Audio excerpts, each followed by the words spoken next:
So now, now that we did the introduction offline, because right before this episode, Vedran and I were talking about what we should do. I came up with the idea of talking about networking. So, what I want to know is what are Vedran's thoughts and what are my thoughts on whether the drinking and mingling with people and the conventions and the face-to-face meetings that all of us have to endure during our career, do they make sense? And has the COVID and everything that we did during the COVID actually killed a lot of things that we did well before it? So has the loss of conventions and has the loss of things that we are doing face to face created a problem for all of us?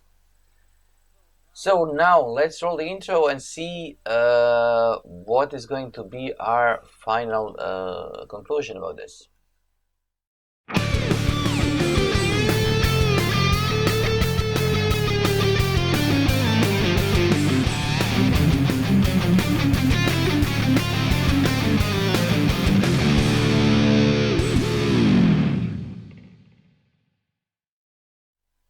Okay, Mr. Network Man. Oh, no. Don't go on me network. Why not? Because the networks in this context are not the networks. Let's call them interpersonal relationships.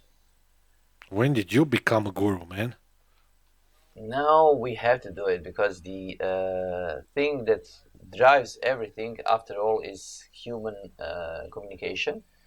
And I think that one of the most important things that has happened to me and you and all the other successful people, see how I slipped in that we are successful,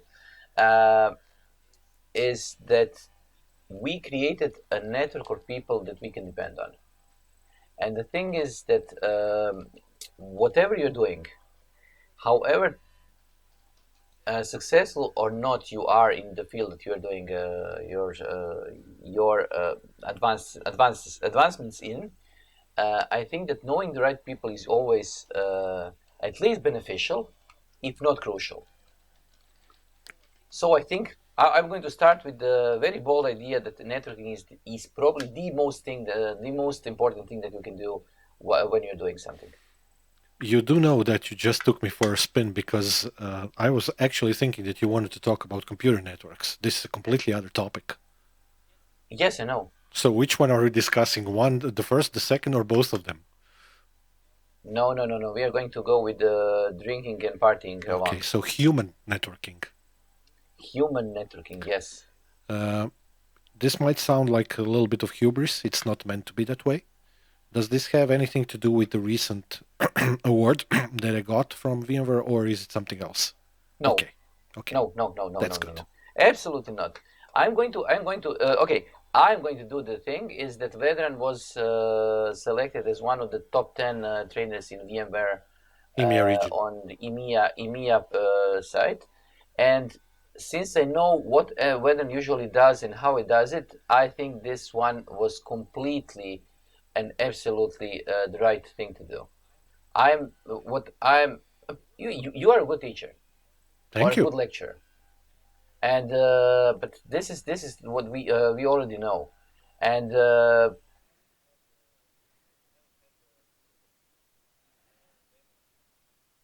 teach them something are losing a lot of things. Wow. Because you are good in controlling people, but this is the other thing. but Slipped in nicely. People in this context is yes, but this is going to be another episode. Okay. How to actually influence and control people when you're doing the lectures. Oh yes. Because this is probably the most important thing that when it comes to lecturing, being able to be in control, but at the same time not being annoying. Methodical approaches. Okay, that's an awesome topic to discuss. Yes, I agree. So, but what I want to do now is I'm going to start with some of the events that we both attended. The big events that different companies created. I don't know, Intel Development Forum, Nvidia's events, Nokia's events, Siemens events. So basically, the events that all the biggest companies created, and we had the opportunity to attend them because we were back then we were Mm-hmm. journalists. But the events back then were created not only for the journalists, but also for different technical people inside the ecosystem back way then, and of course today, because those systems, those conventions and those events are still being run as we speak. The thing that we are not doing is we are not attending them, but not because we are not invited, but simply because we don't have the time. Because usually the events take way too Are much we time. going to include the big three, CES, CEBIT, and Computex as well into the story, or do we want to leave this out? I'm going to go with including them, but I'm not going to talk again event by event. Okay, I want to just say what those events are and how do you perceive them and how I from perceive them. networking perspective, I'm guessing. Okay, No, just as an as an event event. Okay. also, because let me start. Let me go to CEBIT. It was something like 12 years ago or so. This is one of the first CEBITs that when the Chinese companies created their own space inside the CEBIT in order to present what they were doing. Maybe it was 15 years ago. Uh, I remember that it was the first time that all the smaller Chinese companies that nobody heard of presented Okay. themselves. And I know that this was one of the most eye-opening and at the same time most interesting events that I ever have been to. Because the companies that were presenting themselves were completely oblivious to how to do marketing. So what they did is that they created small stalls. They created that kind of presentation stall that is basically two chairs, one table, and a couple of products in the glass covered cupboard, and that was it. But what I learned from there is that there were amazing people behind those products, and the networking part came from me not treating them like just a windowsill, but just talking to each and every one of them, introducing myself, and just saying, "Okay, can I tell you what you're actually doing?" And this proved to be extremely fortunate and extremely useful to me later, because I got contacts to people who I wouldn't otherwise talk to, because the generic names of the companies, generic from our perspective, so whatever it is, Shenzhen, Global Star, Incorporated, Microsystem Mm-hmm. Little, uh, doesn't mean anything to Mm-hmm. me. But when I connect it to a certain person, certain engineer that knows what he's doing and he's trying to push his products on CBIT, uh, actually made a lot of sense to me. Mm-hmm. Okay. So this was one of the edge cases for the networking, because it introduced me to another type of networking, because I wasn't talking to global workforces or global companies. I was talking to companies that Chinese call Mm-hmm. small, and by small it usually means that they're able to produce something like under 50,000 units per week of a certain product. But okay, let's call them small companies.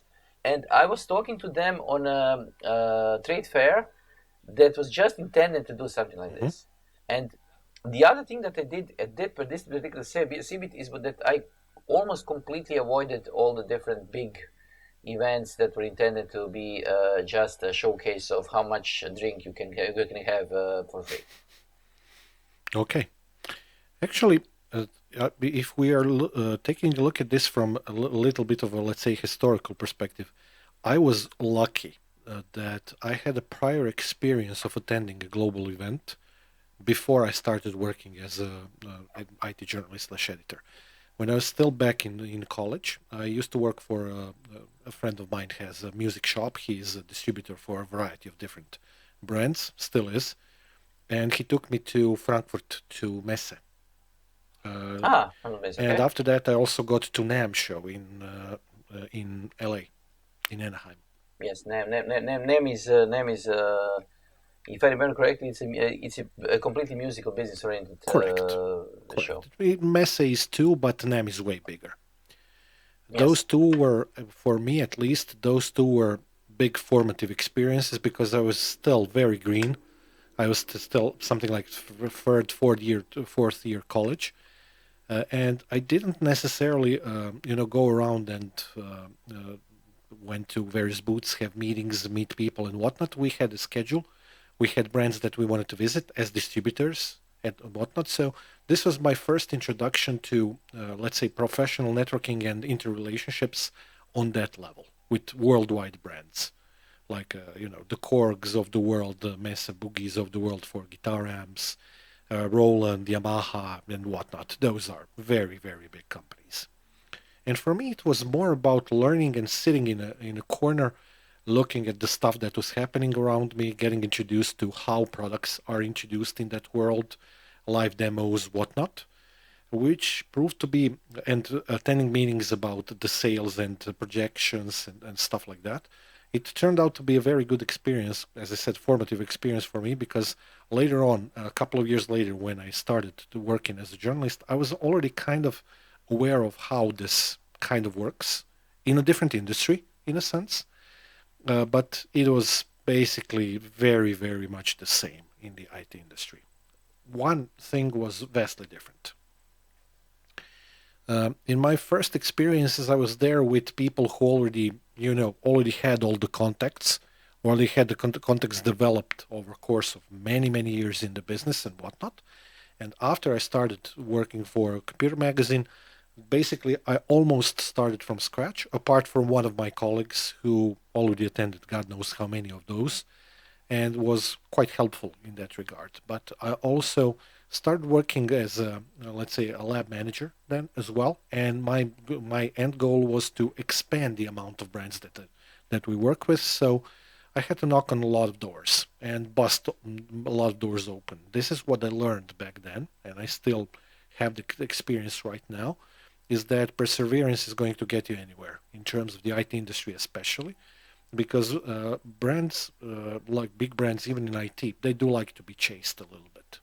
It's still the same to this very day. And a lot of those people that I met back then, which was 2003, 4, 5, I still keep contacts with them, and then we are actually kind of like friends as well. Some of them really are friends. So those two things. So the first NAM and the first Messe, and then afterwards, first CEBIT in 2004.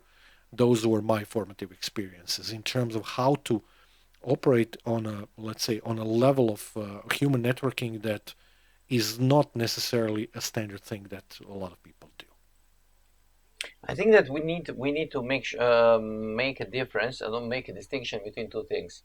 First thing is the events like NAM, like CEBIT, like Berlin Messe, like IFA or whatever, and those are the events where the product is usually the king. Mm-hmm. So everybody's trying to push their own products, product lines, new releases, whatever they're doing. And the thing that usually happens is that we have two different types of contacts. Mm-hmm. One is just going there to see the new products because you're interested in new Mm-hmm. products. And this makes the majority of people who visit those Mm-hmm. things.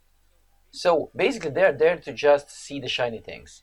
It could be that they want to see the shiny things because they are interested in what is going to happen in the Mm-hmm. future. But most of them are there just only to see what is happening right now. So they are not interested in the future. Mm-hmm. But my perspective is that usually, since I started a little bit earlier, my first event that I attended as somebody who was trying to talk to somebody just as business to business contact was in Mm-hmm. 1995. Because I had a colleague of mine who was then trying to introduce Walnut Creek CD-ROMs to Croatian market. Oh, I remember And those then days we very well. Yes, and I went with him because he had the contact with Walnut Creek directly on CEBIT. So we went there specifically to have this particular Mm-hmm. appointment because we were young. He didn't have enough money. None of us did, and so he tried to make a one-off, basically start of the business. by just contacting the biggest name in the share market back way then, and he succeeded for a time, because right now those times are behind us. But he succeeded in a way, and this teach me that when you are trying to do something, it's not only the perseverance. It's also trying to understand what you are trying to do and having a vision of what you need to do. And this time, I don't mean it sarcastically. I mean just you want to know who are you talking to, why are you talking to them, and you are going to have 50 minutes at most. So you need to make those 50 minutes to count, because they don't have the time. You need to be the one that is going to say, okay, I need this, and this. Do the negotiation quickly, and then be on your way, because you don't have any other opportunity to talk to people of those caliber. And this is one type of the conference. There's one exception to that. The Yes? parties that you mentioned, especially on the computer fairs like CEBIT, Computex, and let's say CES, are legendary for establishing private contacts and fostering friendships and long-term business relationships. So generally speaking, you're completely correct. I'm not a party dude, but for those types of events, Nvidia parties at CEBIT were legendary in München, Halle, etc. I still remember those. So those are the things that you usually wanted to make an exception for. Yes. The thing is that usually what you want to do then is you want to have a guide. You want to have somebody who's going to introduce you to everybody who is anybody in the business. And usually what helped me was to have the Balkan connection to the parties, because usually I just basically teamed up with somebody who was already inside the industry, doing whatever he was doing in this particular part of the business, but having enormous amount of connections that were on the mid-level usually, but came from our region. And then I realized that normal interpersonal connections are something that is invaluable if you try doing something. My way was completely the opposite. Okay. I started drilling from the top. Basically, I went to websites of all of the brands that I was interested in that we didn't have contacts with, found the marketing contacts, and started chatting with them. So I didn't know anybody locally for the most part. This came a little bit later, because even locally we had so many of these PR conferences, HP and Cisco and many other brands. So that those were the days. But I just started, maybe not from drilling from the top, but let's say side channel. Okay, so let's just quickly switch to other thing. The other thing is the different kind of conference, and this is the conference where people are the goal, where you have some sort of a track or tracks. Somebody's trying to present something, but usually those kinds of conferences are just made as an excuse for networking. So, for example, we have a legendary conference here that is done by Oracle. Oracle Users Conference, that is more or less completely made up when it comes to presentations, but the networking part is immensely strong. Because what they do is they get important people in one place, and then they are able to get them to network, and they give them enough time and space to talk to people. And this is one of those things where some of the conferences fail. Because in a big conference, you have been to some, I have been to some, but we need to explain. In big conferences, if you want to talk to the keynote speaker, usually you will either not get the time, or you're going to get such a pitiful amount of time that you're going to be able to get a few questions across. You're going to get answers usually in advance, and then you could just probably can record something so you can prove that you actually talked to this particular person. I was talking to, for example, Pat Gallagher in some way back then in Barcelona in one of the Intel's conference. Before he was in VMware, so way back then. And I remember that interview, it was something like 11 minutes long. And the only purpose of it was for me to get some audio and some video of him talking the talking points that I could get from any other marketing guy from Intel at the Yeah. time. So it was just for the show. Mm-hmm. He was there not as a spokesperson. He was there just as a pre-recorded voice that was just Human getting PR, his points across. walking PR. Yeah. So it was basically the same as when it comes to Hollywood movie stars promoting the movies.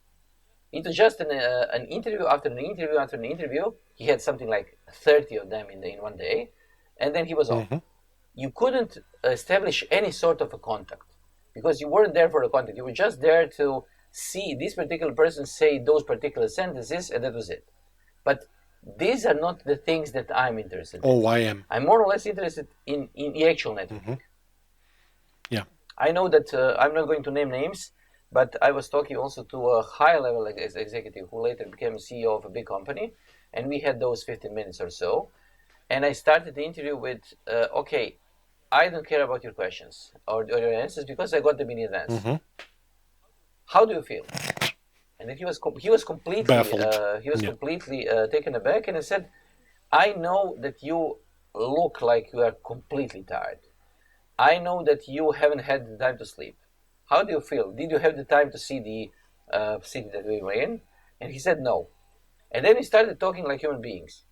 And then he said that after the 15 minutes were out, that we should talk later because this was the first interesting interview that we had during the whole day because it was completely off the record. Mm-hmm. I had a similar experience, but go ahead. Because sometimes you need to treat people like people. Yes. And the highest level executives that we all hear about and talk about and so on, their lives are not that glamorous as it may seem. Yes. Because moving from, I was talking to this particular executive. He was extremely high placed. He was the vice president of a big company. I wouldn't say Forbes 500. I would say Forbes 10 company. And he said that his life has been, when he became the vice president, has basically been controlled by all the other people except Mm-hmm. him.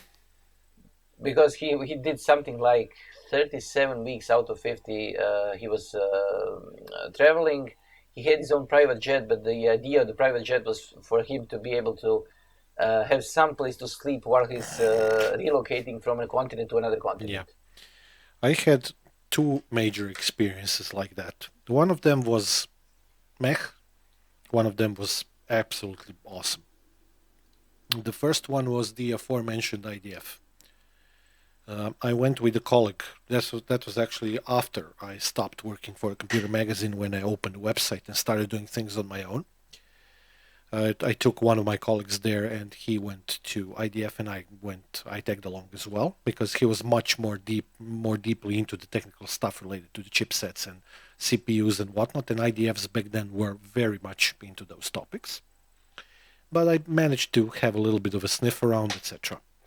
My actual goal of going in the US back way then was more related to going to Macworld for the first time. That was quite a bit different.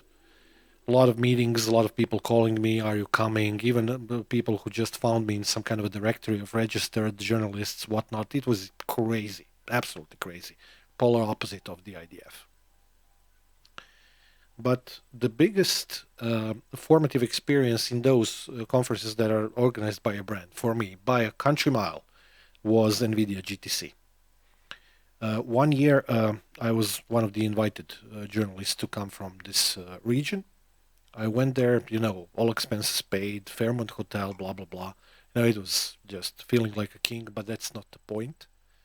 The conference was awesome. I sat at, I don't know, probably close to 40 different lectures on different topics related to GPUs. But back then, GTC was about professional graphics. So Quadro, Tesla, stuff like that.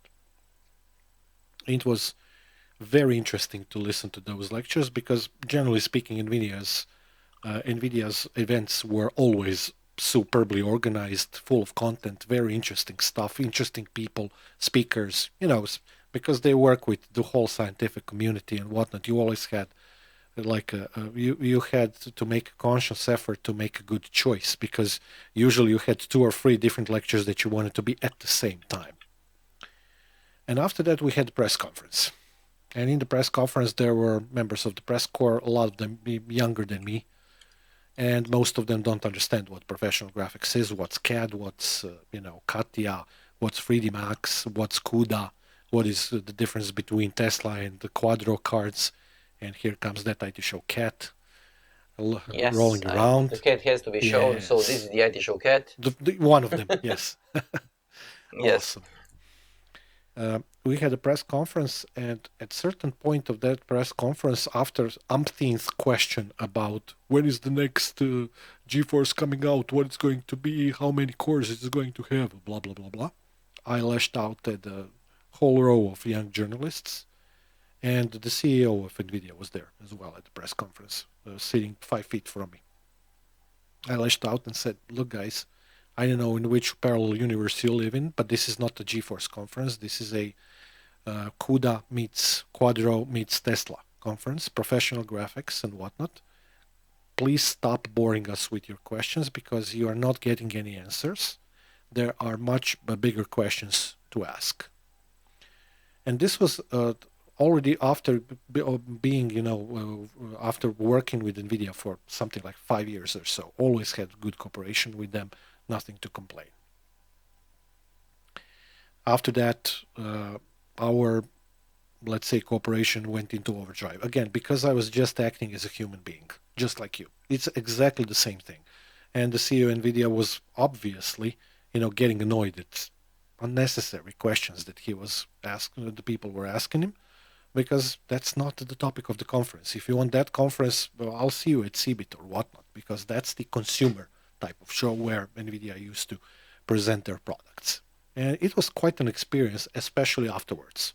After the wheels started rolling, after I had a brief chat with him, after I had a big chat with people in EMEA region that were handling PR and whatnot. This was in January. In March, we had CEBIT, and there were reflections of that afterwards in terms of stuff that I was able to get from them and some presents that I got and whatnot. It was something that was quite formative, exactly in the same way in which you described it. Because again, But acting as a human being is, for me, it wasn't about points. I was getting bored, but and it wasn't for you I, as well. I, I, It wasn't for you as I well. I know. know how you're feeling because the thing that usually completely annoys me when it comes to any conference is when I see that people have come completely unprepared, Mm-hmm. and the only set of questions that they have is when is going to be the next generation of whatever the guy is Mm-hmm. doing. How do you think the future is going to look Mm-hmm. like? And where do you see yourself in 5 years? Yeah, like the regular HR questions In and hiring. HR Yeah. interview, yes. So basically, this is the worst kind of offender when it comes to a journalistic conference, because they show that first they have absolutely no idea what they're dealing with. Mm-hmm. The second thing is that they have no They had no uh, business being there, eh, by the way. they have no actual reason why they're there. And the third thing is that they have no respect for the Yeah. company. And I don't think that you should be treating all the companies with respect, but you should be treating your job with respect.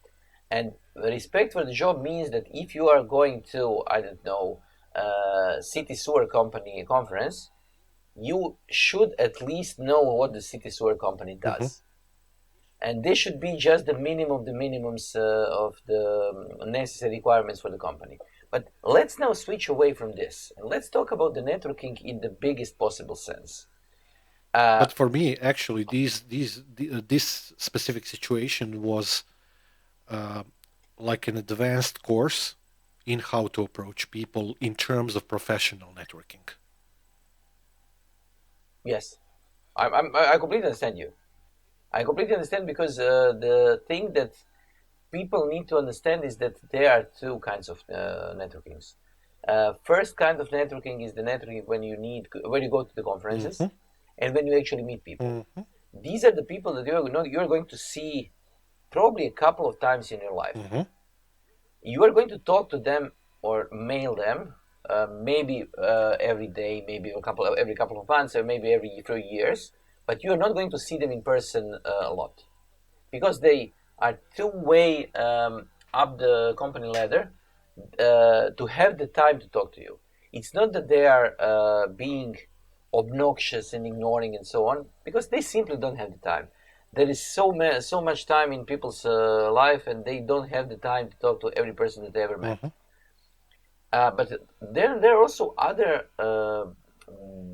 things that you will learn, and you will people who you are going to meet, who are going to make low level influence in your professional life, but the amount of the things that is going to happen is going to be uh, when combined, it's going to get much more influence on your daily on your daily life. Like So, for compounded example, interest. can you just move your chat away from me, I can. Oh, because poor I'm you. okay.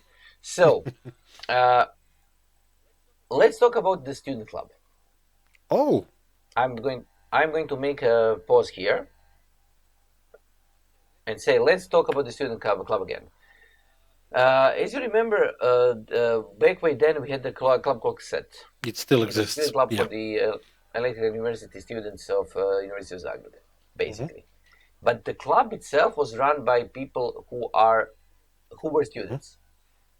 This was probably the only uh, known thing that I know that has existed for close to 50 years now, that has been, is, and is going to be run by Mm-hmm. students, and it has the least amount of, I'm going to say, influence by the faculty itself. Mm-hmm. And I think this is one of the most important things that I attended, because all the people that I met there are right now in either middle or high management positions in companies in Mm-hmm. Croatia and all over the world. And I got direct contacts to them, and I can talk to them when I need to do something. And we are sometimes calling it the set underground, because we are able to do some things that shouldn't be done just by talking to other people who also met set. Mm-hmm. And this is one of the things that I want to say to people that they should do when they are at the university. They should make sure that they do the connections. They should talk to other people who are with them in the university. They need to make sure that they know those people and to keep the contact with them.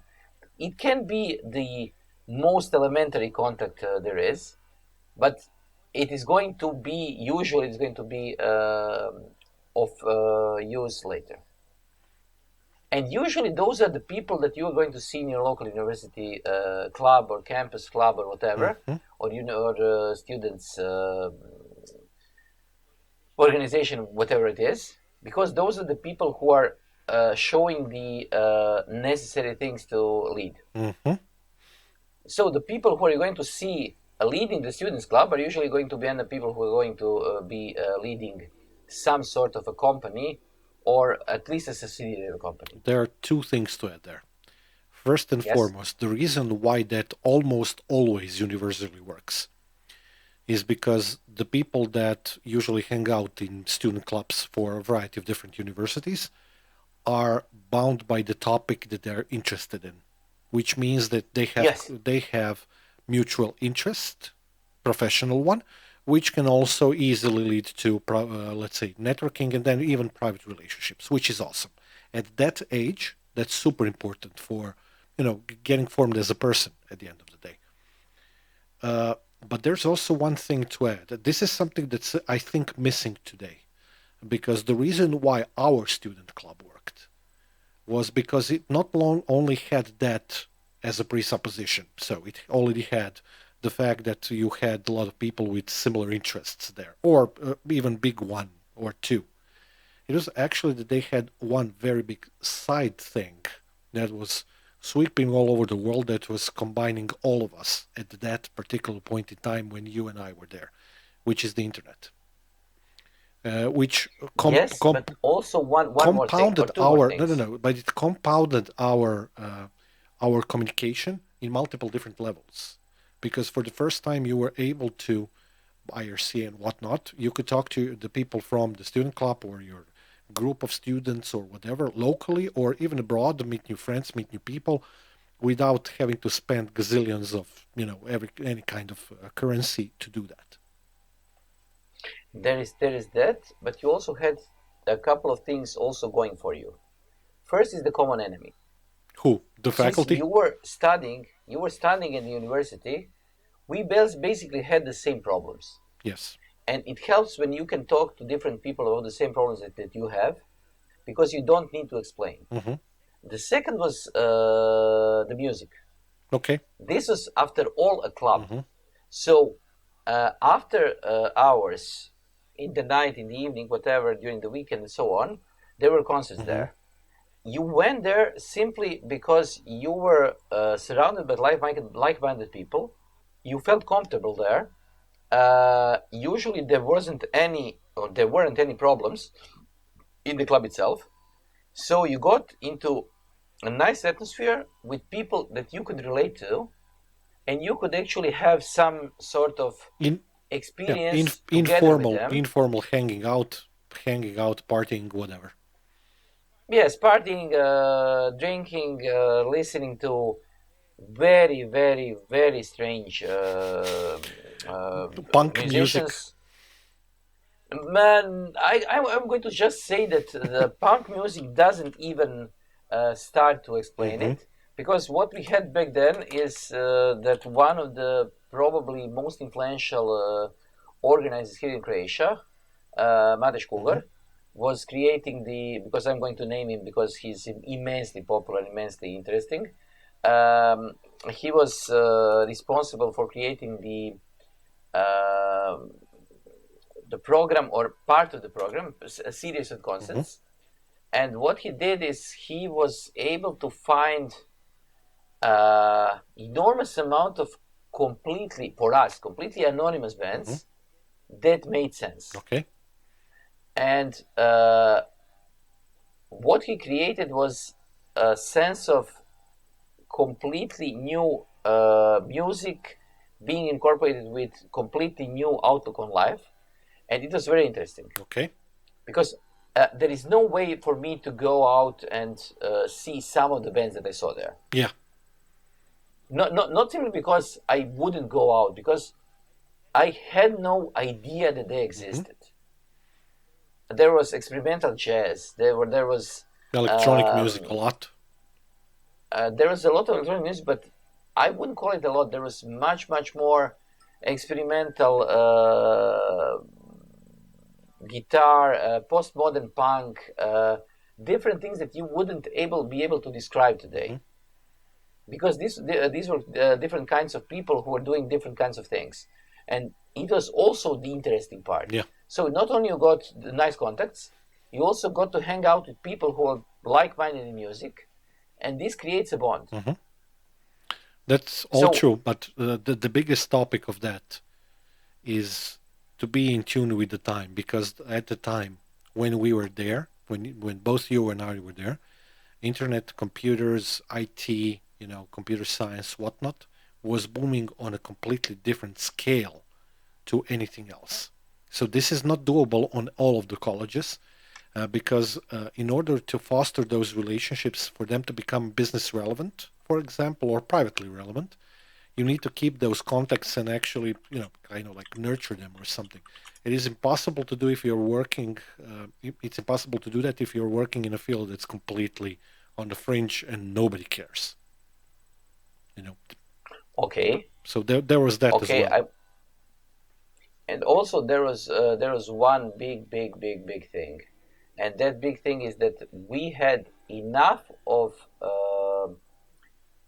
communication and enough of mingling and partying and networking, and at the same time we didn't have all the things that people right now have. Yeah. We didn't have the WhatsApp and chats and whatever. We had to be there in person. Yeah. So the internet was happening, but the communication itself wasn't so acute, so people had to be there in person. Because what has happened is that we have probably hundreds of ways to contact each other, and we are not using a single one of them. Back then, we had only one, and this was talking to head directly face to face, and we were using it. So these were different things, Mm-hmm. and this is where I wanted to start. 40 minutes in, where I wanted to start the networking thing. Mm-hmm. I think that the most important thing is establishing connections, trying to find like-minded people, and by like-minded meaning sometimes it means that you are into same technology, sometimes that you are just insane in the same way, Mm-hmm. so you are following some sort of music, some sort of art, you are into, I don't know, board games, you're into reading sci-fi, you have some good books that you have read that are the same, and at the same time doing something professionally that makes sense. I don't know, a guy from your student club who is at the same time running the one of the biggest data centers in Mm-hmm. Croatia. And since I know who he is, he knows who I am, and we have known each other for at least 30 years now. Mm-hmm. Uh, we know what we are talking about, and we can just negotiate in 5 minutes something that will take probably a week to other people. Mm-hmm. And when doing this, we also enable people around us to see that this works. So we are not wasting any time, we are not wasting money, and so the networking suddenly becomes money. Mm-hmm. Networking suddenly becomes something that you can actually make your professional life out of. Mm-hmm. So do the networking. I would like to reference something that you just said because I feel very strongly about that one. You said insane in similar ways. That's Yes, such a good and self-aware description of what is super important for a lot of different types of networkings to happen, especially when you're younger or when you start your, let's say, college journey or education journey as such. Here's the reason why I'm saying that. And we are oftentimes we are discussing this topic with our students off hours at least, not necessarily during the classes. But I always get into these discussions with students that they ask both you and I, yeah, you already know so much about this. How can I ever compete? You are 20,000 hours ahead of me, whatnot. Basically, the loser mentality, as I usually say, like a predetermined loser mentality. What a lot of younger people nowadays don't understand. I don't mean this to be a harsh criticism. It's just something that I kind of noticed. Is that a lot of them do not have the thread. They don't have the topic that makes them completely insane. Something that they're so very interested in that they cannot, live or sit or breathe or eat or drink or whatever without finding out something about it. A lot of younger people nowadays don't have that. Some kind of, it can be a hobby, of course, or it can be something else. It can be some kind of a topic that's constantly tingling them and not giving them any time to be like at peace and whatnot. And I think you are looking for the word yeah, drive. it's the end goal of my 2 minute rant. The end goal of that is that they don't invest time into one single topic. I understand some of the reasons why, probably. It's difficult today. It's a lot of risk involved. Maybe you start, your journey towards the wrong thing, which tomorrow might be gone, whatever, all of that. But that all existed when we were in college as well. There is absolutely no difference. The principle is exactly the same. In life, if you want to succeed in general, and also if you want to have good networking with other people, you need to have that drive. Because most people who do good networking, I'm talking mostly now about business type of networking, are driven by similar things. And they don't have to be the same topics, similar principles. They want to know something about something. They want to. Steve Jobs, in his Stanford speech, explained that with the word passion. And I think that that's a very good explanation of it as well. You need to be passionate about something, like crazy passionate about something to be successful in it, and not to give up, even in the face of enormous odds. Odds are not important when you're younger because you still have a little bit of time to kind of like get to the thing that you're going to do. And networking plays such a huge role in that as well, both as a presupposition and as also as an end result. Okay, completely. I'm completely with you because some of the things that I have talked to people about are, from my perspective, completely irrelevant. So, for example, I don't know, fishing Mm-hmm. or golfing. I have absolutely no idea why fishing or golfing exists. But at the same time, whatever it is, when I see somebody who is passionate about it and who is going to go into it as much as they do, it could be something else: flying, model aircraft, model trains, playing, I don't know, city skylines or Sim City before that for hours on end. It actually creates an image of people of a person who is multifaceted. Mm-hmm. I want somebody who is not just into whatever he claims he is in, because he's not going to be there forever. Mm-hmm. Uh, People have switched companies. Uh, I don't want to be connected only to a person who is passionate about graphic cards, Mm-hmm. because it could be that he's going to just become passionate about something Mm-hmm. else. One of the biggest, better executives that I know in Croatia started off in McDonald's, switched to Sony way back there when Sony was Sony Ericsson, and then he went off to some pharma company to become an executive. So he was passionate about a lot of things, but his passion wasn't his Mm-hmm. job. His job was just being a good marketing, a good Mm-hmm. manager, and this was something that he did good. But when it came to us knowing each other and talking about different things, we realized that we can work together on some of the things that he was doing. I wasn't interested in his McDonald's job or his pharma job, but when he was in Sony Ericsson, I had a lot of things in common with him, and I was able to talk to Mm-hmm. him.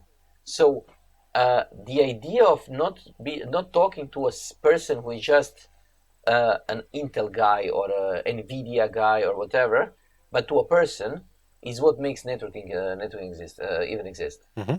Because you can say that a person is, I don't know, a marketing manager for Nvidia. This doesn't mean anything. But if you know John, who is the marketing manager for Nvidia, whatever, I'm just making things up right now, and you know that John likes golfing, likes firearms, and likes running long walks in the rain, uh, this is something that creates a person out of him. Mm-hmm. And then you suddenly do or do not have a reason because you why you want to talk to him. I just had a brief interaction with one of the marketing manager, whatever PR managers of Nvidia on Facebook today, I think, or yesterday, because he was, Okay. those relationships are something that was fostered over years and years of mutual, let's say, respect and working on it and whatnot. They don't go away. We are friends on Facebook and LinkedIn and whatnot. I can see what's happening in his life. He was posting a picture about how he spent the past, I don't know, couple of years investing time and money and blood and sweat and tears into a small cabin that he wanted to rearrange and reorganize and make functional and whatnot. And I just said what I really thought was true, because he made it look absolutely spectacular without any hesitation and whatnot. But for me, actually, you actually you kind of touched on the topic that has a large, had a large influence on my life in a little bit of a different way. That type of networking that you just described, knowing a person that person is a person named whatever, who lives there and there, who has this interest or that interest, whatnot. I mean, I remember I don't know, it was probably 15 years ago, one of those guys from Nvidia told me that he likes a certain music by a certain author. And I was like, yeah, that's cool. I was just playing dumb. And the next time when we saw each other, I brought him a DVD of all of the stuff that I was able to find on the YouTube and whatnot from that specific author. He was so happy, like a small child, because yeah, I kind of remembered, and people do tend to remember that. It's when you do that algorithmically for people many, many times over, not because you are a robot, but because you appreciate them really without any kind of reservation. That's what started me in the direction of doing some of the stuff that I'm doing today. And it working with those people, and this is super important for in terms of networking.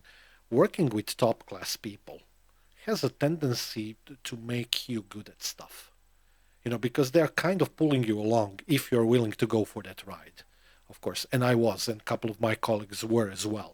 And the stuff that we learned from those people who are mostly in technical PR and stuff like that was like immense amount of information and knowledge, which helped a lot afterwards. I mean, nowadays when I do, we kind of like you put a spotlight on the prize that I got, which is completely irrelevant, not the topic that I wanted to even cover.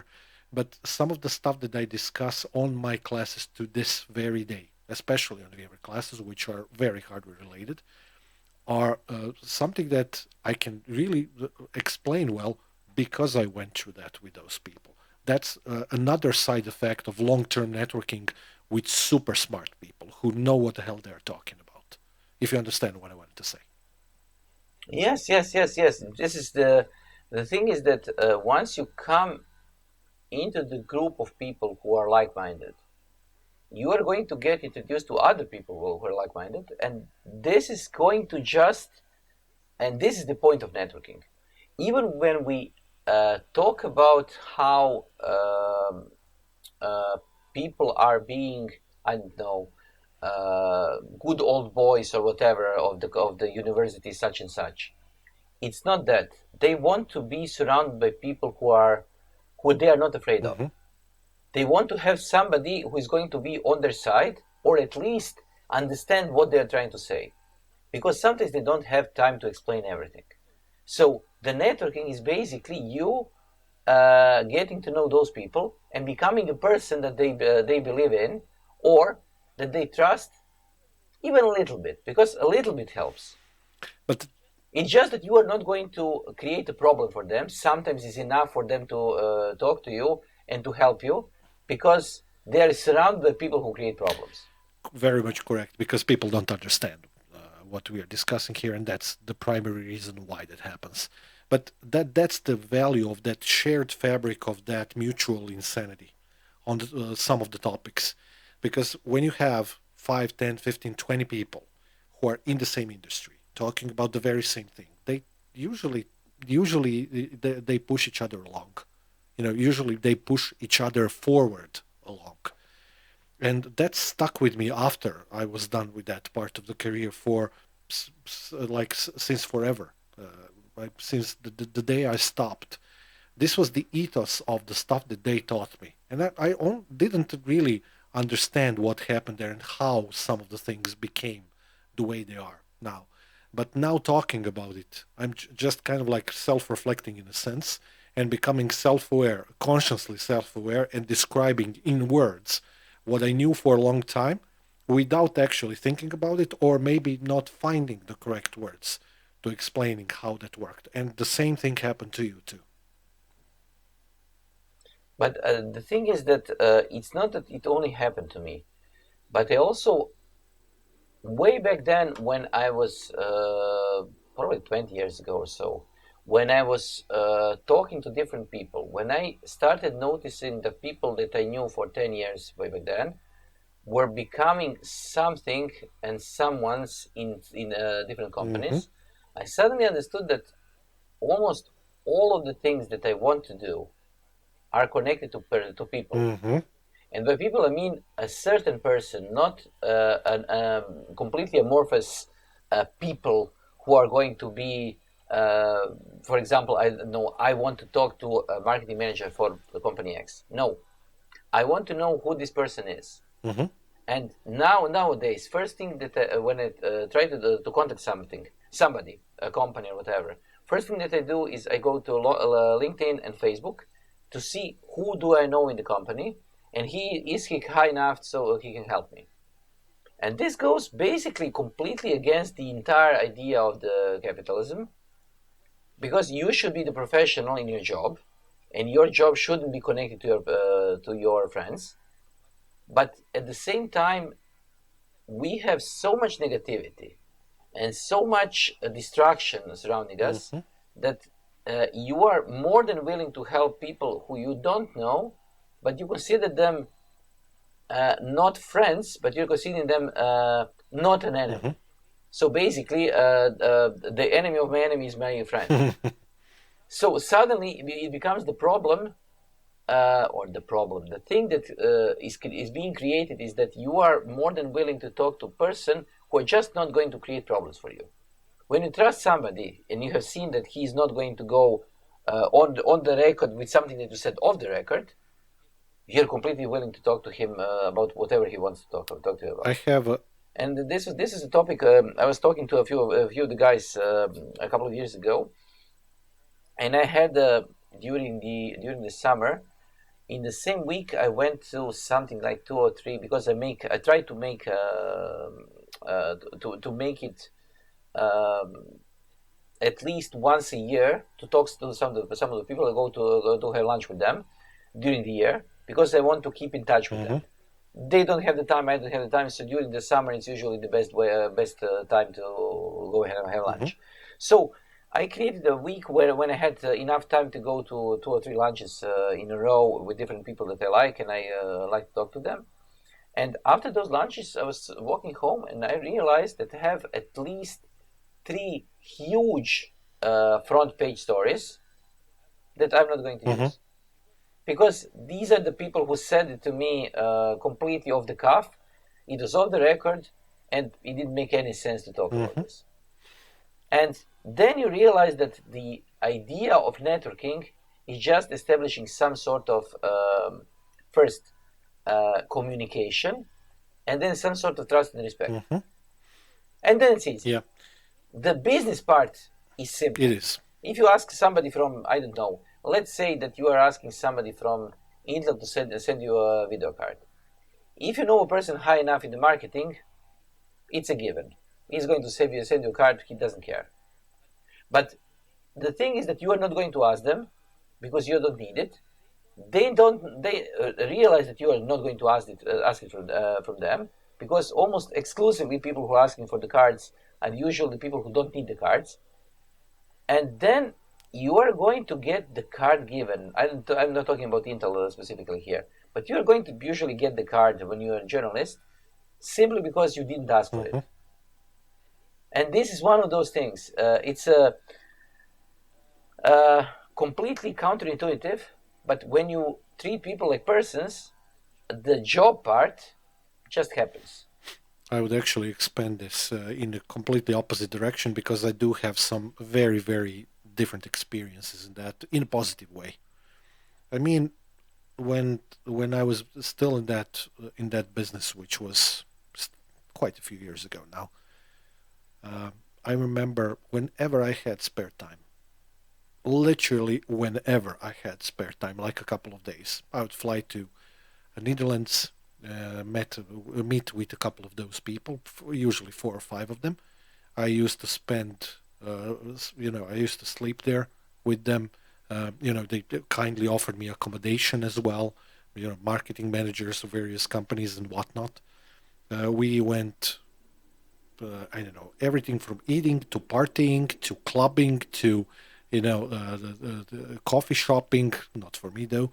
To, for example, karting every single freaking day. And I flew to Netherlands for that purpose at least 40, 30, 40, 50 times to spend time with some of those people. I mean, I know some of them so well that I know their eating habits, sleeping habits, whatnot, because, I used to like play Xbox with them in their living room at 3 a.m.